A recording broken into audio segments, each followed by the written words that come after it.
Happy holidays, Christians and pagans. I decided there was no better story to read than Tim Burton's Nightmare Before Christmas. If you're sitting comfortably, we shall begin. It was late one fall in Halloween land, and the air had quite a chill. Against the moon a skeleton sat, alone upon a hill. He was tall and thin, with a bat bow tie. Jack Skellington was his name.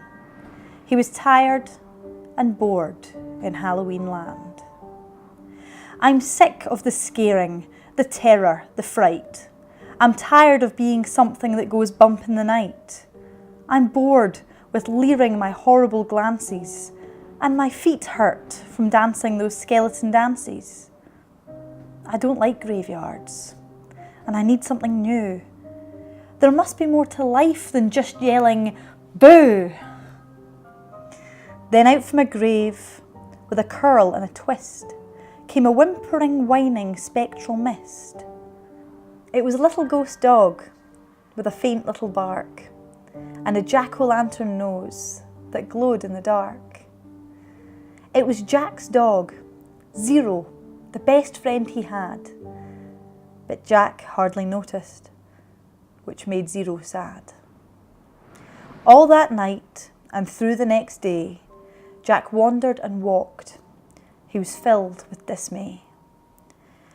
Then deep in the forest, just before night, Jack came upon an amazing sight. Not 20 feet from the spot where he stood were 3 massive doorways carved in wood. He stood before them, completely in awe, his gaze transfixed by one special door. Entranced and excited, with a slight sense of worry, Jack opened the door to a white, windy flurry. Jack didn't know it, but he'd fallen down in the middle of a place called Christmas Town.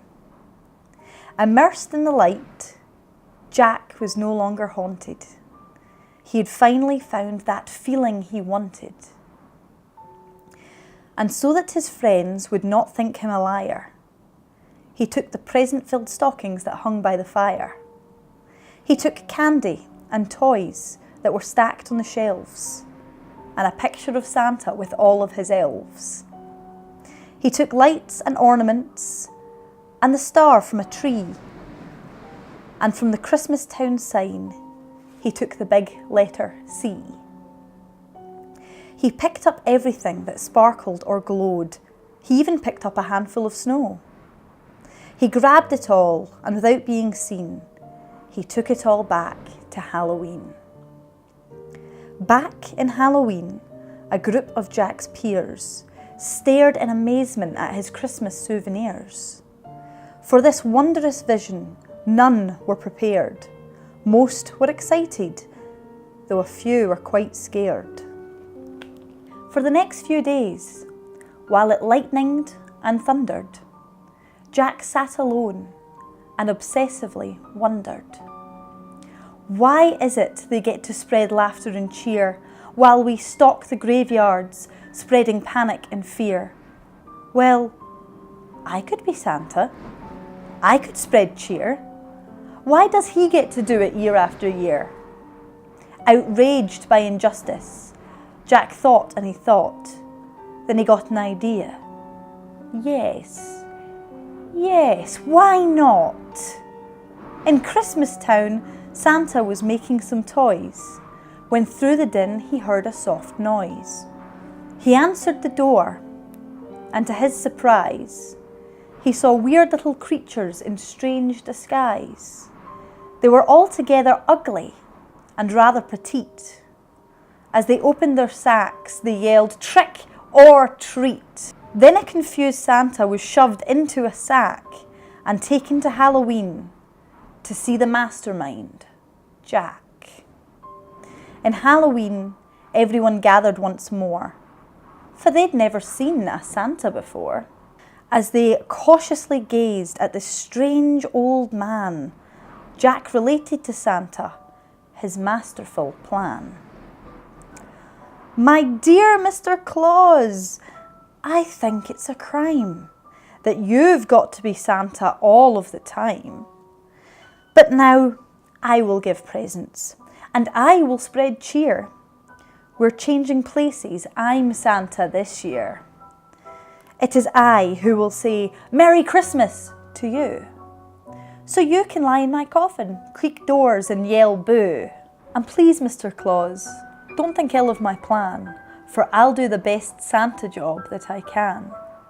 And though Jack and his friends thought they'd do a good job, their idea of Christmas was still quite macabre. They were packed up and ready on Christmas Eve day, when Jack hitched his reindeer to his sleek coffin sleigh. But on Christmas Eve, as they were about to begin, a Halloween fog slowly rolled in. Jack said, "We can't leave, this fog is too thick. There will be no Christmas, and I can't be Saint Nick." When a small glowing light pierced through the fog, what could it be? It was Zero, Jack's dog. Jack said, "Zero, with your nose so bright, won't you guide my sleigh tonight?" And to be so needed was Zero's great dream. So he joyously flew to the head of the team. And as the skeletal sleigh started its ghostly flight, Jack cackled, "Merry Christmas to all, and to all a good night."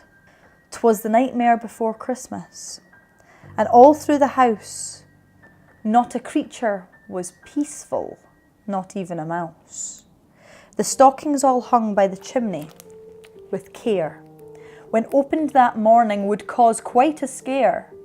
The children all nestled so snug in their beds would have nightmares of monsters and skeleton heads. The moon that hung over the new fallen snow cast an eerie pall over the city below, and Santa Claus's laughter now sounded like groans, and the jingling bells like chattering bones. And what to their wondering eyes should appear but a coffin sleigh with skeleton deer, and a skeletal driver so ugly and sick, they knew in a moment this can't be Saint Nick. From house to house, with a true sense of joy, Jack happily issued each present and toy. From rooftop to rooftop he jumped and he skipped, leaving presents that seemed to be straight from the crypt.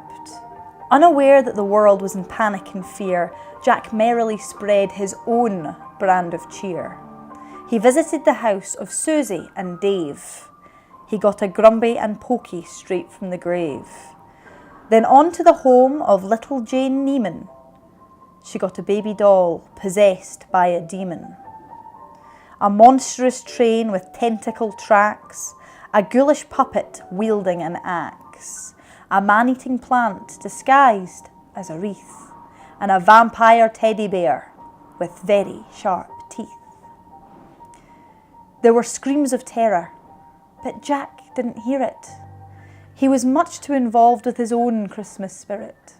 Jack finally looked down from his dark, starry frights and saw the commotion, the noise and the lights. Why, they're celebrating! It looks like such fun!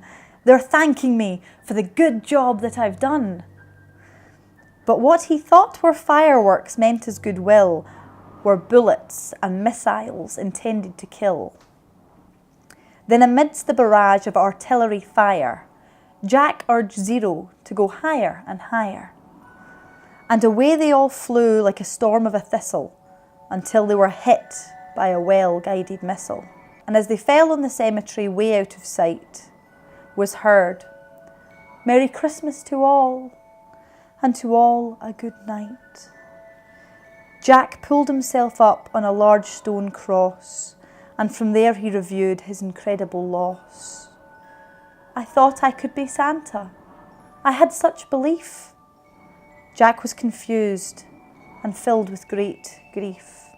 Not knowing where to turn, he looked towards the sky, then he slumped on the grave and he started to cry. And as Zero and Jack lay crumpled on the ground, he suddenly heard a familiar sound. "My dear Jack," said Santa, "I applaud your intent. I know wreaking havoc is not what you meant. And so you are sad and feeling quite blue. But taking over Christmas was the wrong thing to do. I hope you realise Halloween's the right place for you. There's a lot more, Jack, that I'd like to say, but now I must hurry, for it's almost Christmas Day." Then he jumped on his sleigh, and with the wink of an eye, he said, "Merry Christmas," and he bid them goodbye.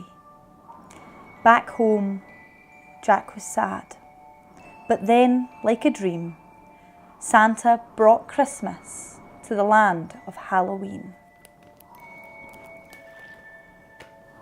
Tim Burton wrote that poem before the film was made, and it's great seeing how many elements of the story were carried across into the movie. Of course, if you'd like to hear more of Tim Burton's work, check out our video for The Mummy Boy.